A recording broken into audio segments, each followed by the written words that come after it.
নমস্কার দর্শক, আমি সব্যসাচী এসজি অ্যাস্ট্রোভিশনে আপনাদের অনেক স্বাগত জানাচ্ছি। আজকে আমি একটি সুন্দর বিষয় আপনাদের সামনে তুলে ধরব, যেটি আপনাদের জন্য জানা অত্যন্ত জরুরি। সেটি হচ্ছে সমস্ত ধর্মেই দান একটি মহৎ কর্ম হিসাবে বিবেচিত হয়, মনে করা হয়, এবং সত্যি সত্যি দান করা অত্যন্ত শুভ কর্ম বা ভালো কর্ম, এবং দানের মাধ্যমে আমাদের জীবন অনেক সমৃদ্ধ হয়। তার সাথে সাথে যাদের কোনো সামগ্রী বা জিনিসের প্রয়োজন, তাদের জীবনটাও এই দানের মাধ্যমে কিন্তু সমৃদ্ধ হয়। তাদের অনেক প্রয়োজনীয়তা দূর হয় এই দান করার মাধ্যমে। আমাদের জ্যোতিষশাস্ত্রেও দান একটি অত্যন্ত গুরুত্বপূর্ণ কর্ম হিসাবে বিবেচিত হয়। বিভিন্ন গ্রহের প্রতিকার হিসাবে দান সমস্ত জ্যোতিষীয় পদ্ধতিতেই উল্লেখ করা আছে। অর্থাৎ বৈদিক পরাশীয় পদ্ধতি বলুন, বা কৃষ্ণমূর্তি পদ্ধতি, বা জেমিনি জ্যোতিষ, বা লাল কিতাব, যে পদ্ধতিতে আপনি যান না কেন, দানকে এখানে কিন্তু গুরুত্ব দেওয়া হয়েছে। অর্থাৎ দানের মাধ্যমে অনেক গ্রহের আমরা প্রতিকার করে থাকি। কিন্তু বিষয় হচ্ছে যে সবার জন্যে সব রকম দান, এটি কি সঠিক? নাকি অনেক সময় দান করাটাও মানুষের জীবনে একটা খারাপ প্রভাব নিয়ে আসতে পারে? হ্যাঁ, অবশ্যই দান ভালো কর্ম, কিন্তু সবার জন্যেই কিন্তু সব রকম দান সঠিক নয়। অনেক সময় আপনারা লক্ষ্য করে দেখবেন যে অনেকের আছে যে অন্যান্য দিন কোনো ঝামেলা হয় না বা মন খারাপের কিছু বিষয় হয় না, অথচ যেদিন কোনো আনন্দ উৎসব বা সেলিব্রেশন এই সমস্ত কিছু করে, কারোর সেই দিনটা বেশি খারাপ হয়ে যায়। অনেক সময় দেখবেন অনেক মানুষ দান করছে, অনেক সময় রাস্তাঘাটে বা মন্দিরের ধারে দেখতে পাওয়া যায় যে দান করা।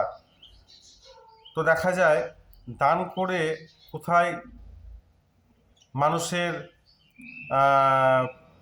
একটা ভালো ফল, মানুষের একটা শুভ কামনা পাবে, উল্টে দেখা যায় যে দান করার পরে অনেক সময় লাঞ্ছনা জুটে বা খারাপ কথা শুনতে হয়। এইরকম বিষয় কিন্তু অনেক লক্ষ্য করা গেছে। বা অনেকে দেখা যায় যে জন্মদিন, আপনারা লক্ষ্য করে দেবেন, অনেকেই আপনারা যারা ভিডিও দেখবেন কারুর জন্মদিনের দিন, সেই যার জন্মদিন পালন হচ্ছে তার দিনটা একটু খারাপ যায়। কেন যায়? কারণ হচ্ছে এইগুলোর মধ্যে কিন্তু সব বিষয় লুকিয়ে আছে, এই দান করা বা কাউকে কিছু দেওয়া এর মধ্যে। তো আমরা আজকে সেই বিষয়ে আলোচনা করব যে কাদের কোন বস্তু দান করা উচিত এবং উচিত নয়। তার কিছু রুলস এবং রেগুলেশন, মানে নিয়ম আছে, রুলস আছে সেগুলো। প্রথম নিয়ম সেটা হচ্ছে, যাদের যে গ্রহ উচ্চ, তাদের কিন্তু সেই উচ্চ গ্রহের সামগ্রী কখনোই দান করা উচিত নয়। তাহলে কিন্তু সেই গ্রহের শুভত্ব নষ্ট হয়। যদি আপনার জন্মকুণ্ডলিতে রবি উচ্চ থাকে, তাহলে রবির বস্তু আপনারা দান করবেন না। যদি আপনার জন্মকুণ্ডলিতে চন্দ্র উচ্চ থাকে, তাহলে চন্দ্রের বস্তু দান করবেন না, এতে আপনারা অশুভ ফল পাবেন। যাদের যে গ্রহ নীচ আছে, তাদের সেই সমস্ত বস্তু বা সামগ্রী দান করা উচিত। যদি আপনার জন্মকুণ্ডলিতে চন্দ্র নীচ অবস্থায় থাকে, তাহলে সেক্ষেত্রে আপনারা চন্দ্রের যে সমস্ত বস্তু বা সামগ্রী হয় সেগুলো আপনারা দান করতে পারেন। যদি আপনার মঙ্গল নীচ হয়, তাহলে আপনি মঙ্গলের বস্তু বা সামগ্রী আপনি দান করতে পারেন। 3 নম্বর বিষয় হচ্ছে, যাদের যে গ্রহটা নীচ, সেই গ্রহ সংক্রান্ত কোনো বস্তু তাদের অন্যের কাছ থেকে গ্রহণ করা উচিত নয়, এটাতে অশুভত্ব বাড়ে। ধরুন আপনার জন্মকুণ্ডলিতে শুক্র নিচস্থ, আপনি কারোর কাছ থেকে ফ্রিতে বস্ত্র নিচ্ছেন বা দই নিচ্ছেন বা ঘি নিচ্ছেন বা পারফিউম নিচ্ছেন, সেটি আপনার জন্য কিন্তু খারাপ। কারণ আপনার শুক্র নিচস্থ আছে, নিচস্থ গ্রহের বস্তু দান করা উচিত, কারো কাছ থেকে গ্রহণ করা উচিত না ফ্রিতে। এটা হচ্ছে মেন বিষয় দান সংক্রান্ত ব্যাপারে। এবার কয়েকটি গ্রহের অবস্থান সেটা উল্লেখ আছে।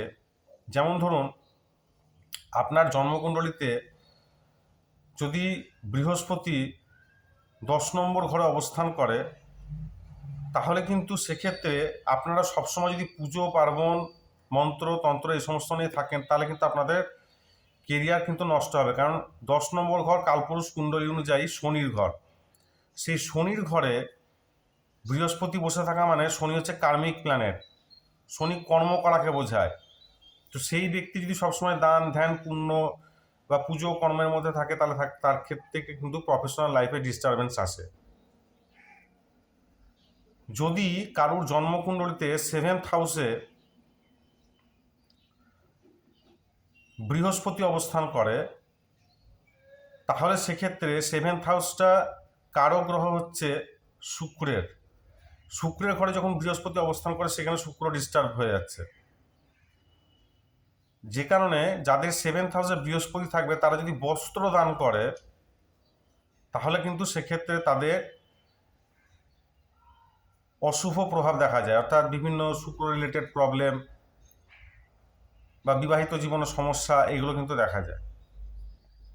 যাদের জন্মকুণ্ডলিতে 9th হাউসে শুক্র অবস্থান করে, অর্থাৎ 9th হাউসের কারো গ্রহ হচ্ছে বৃহস্পতি, বৃহস্পতির ঘরে যদি চন্দ্র অবস্থান করে, বৃহস্পতির ঘরে যদি শুক্র অবস্থান করে, তাহলে সেক্ষেত্রে তাদের কখনোই বিদ্যা সংক্রান্ত কোনো বিষয় ফ্রিতে দান করা উচিত নয়।